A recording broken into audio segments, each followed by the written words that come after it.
In this video, we'll show you how to use the enlarger in the darkroom to make test strips.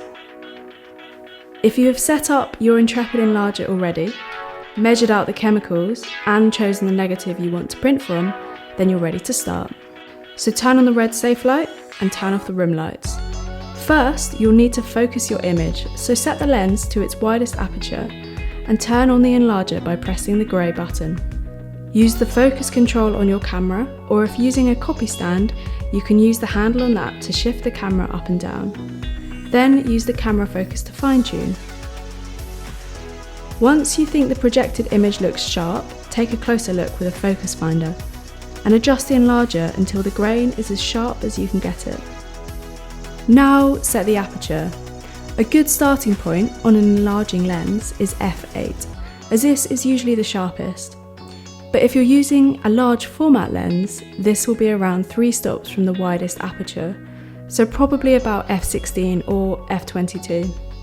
Next, it's time to add a multigrade filter. We recommend starting with a 2 or a 2.5, which are really good starting grades for most negatives, and will provide a range of tones in your print. Slot your chosen filter into the Intrepid filter holder and attach it to your lens. Now it's time to add photographic paper, but first it's very important to turn the enlarger light off by pressing the grey button again. Otherwise, the paper will be exposed to the light prematurely and will be unusable.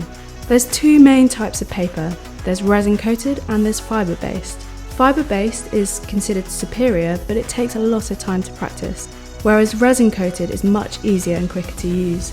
We're going to use resin coated Ilford multigrade paper. So take 1 sheet of paper out, place the paper on your easel with the shiny side upwards and line it up below the enlarger. Now you're ready to start testing the exposure.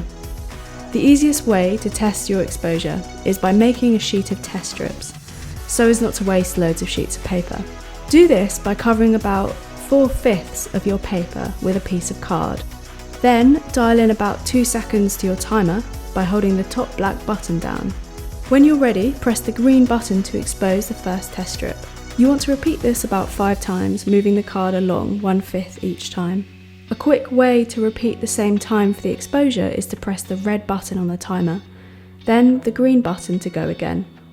You won't see anything yet on the paper because you need to develop it in the chemicals, so keep the safe light on and head to the trays. First, place the sheet of paper into the developer and gently rock the tray.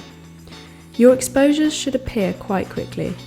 After 60 seconds, remove it with your tongs and place it into the stop bath.